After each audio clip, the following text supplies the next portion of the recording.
going on, Jerome's? So Pro Football Focus is a noted sometime frenemy of the Minnesota Vikings, but usually they're just completely shatting and on the Vikings. It is what it is.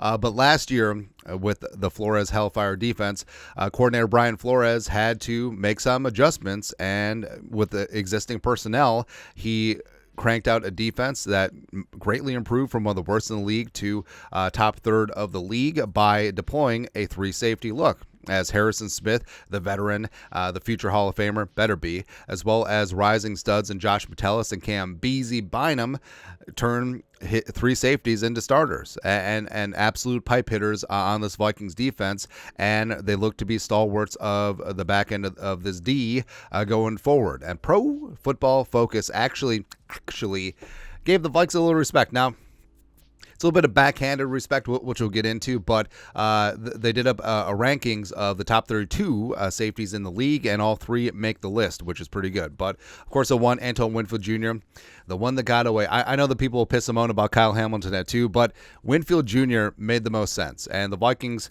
so they had 22 and 25 in the 2020 NFL Draft. Jefferson, 22, obviously. They traded 25 to the Niners, who took Ayak, and the Vikings traded down and took Jeff Gladney. Rest in power. Didn't quite work out. But I mean, the Vikings could have taken Winfield Jr., who went in the second round to the Buccaneers and just got paid as the highest paid DB in NFL history because, number one, the Vikings had a need in the secondary. Number two, the Vikings know him, man. Winfield Sr., Winfield played for the Gophers. Winfield played at Eden Prairie for part of his high school. Come on, man. Anyways, but Hamilton, Jesse Bates the third, one of the only few nice pieces on that Falcons defense. Minka, Marcus Williams, sure, Javon Holland, former Flores protege. Certainly helps when you got Brian Flores at the start of your career. The pride of Oregon has really panned out to one of the better, more versatile safeties in the league. Derwin James, always my favorite. Xavier McKinney of the Greasy Grimy Green Bay Packers, whatever. Kyle Duggar of the Patriots. I feel like he's been massively underrated. It's kind of weird, man, but at least he got himself a payday. Honey Badger still doing the damn thing at 10. It might be a little bit high. Might be a little, well, pun intended with Honey Badger, but I feel like there's kind of more of a legacy pick. Jabril Peppers, whatever. Kevin Byard, please. Are you kidding me? Are you absolutely bleeping me with this whole Byard stuff? Tala Hufanga, hopefully he can return from his injury. He is one of the best in the business. Buddha's way too low. Malik Hooker's way too high.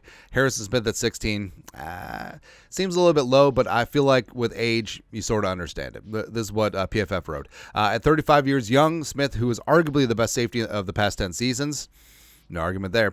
Might not be the player he once was, but he still plays at a high level. Across the first 8 weeks of the 2023 season, he ranked 17th both in PFF overall grade and coverage grade. He allowed just 8.3 yards per reception in 2023, fifth lowest mark amongst safeties. And then you keep going on. Blankenship, sure. Gilman, and then you got jumping Josh Metellus, the Michigan man, at number 19. Metellus flashed ability on his way to an 85.1 PFF overall grade in 2022 in a limited role, but 2023 represented a new challenge. It was the first time that Metellus logged more than 300 snaps, and he immediately topped 1,000. He did not disappoint in an increased role, as he was among the NFL's more versatile safeties and led the position with 116 pass rush snaps.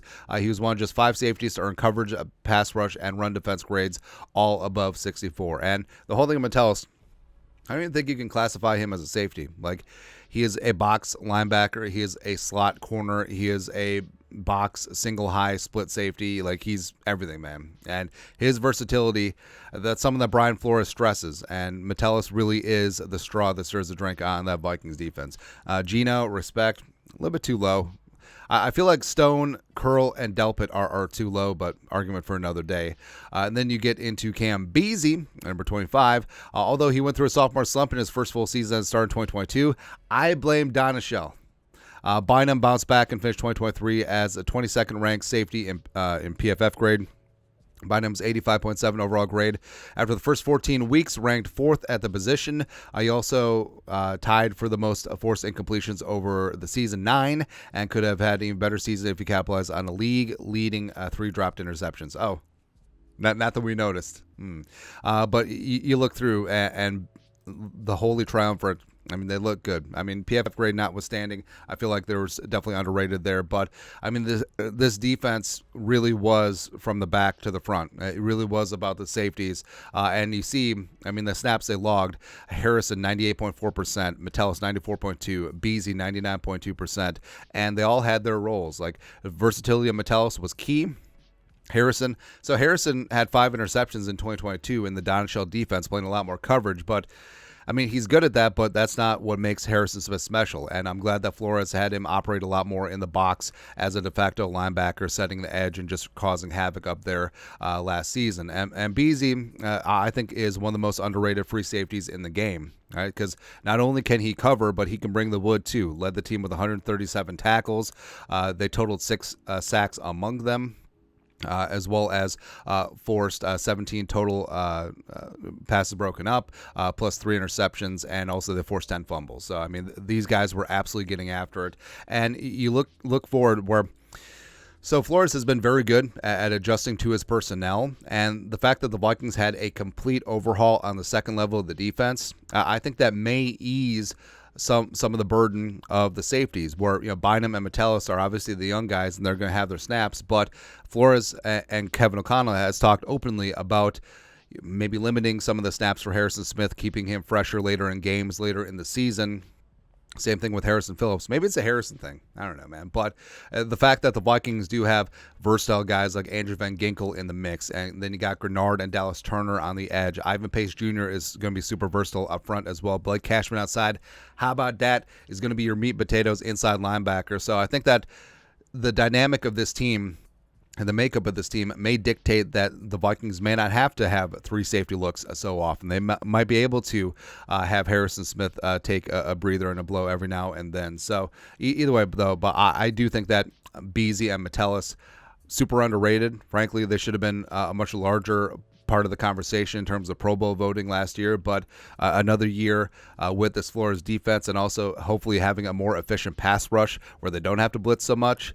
I think that they're stacked up for having a phenomenal season.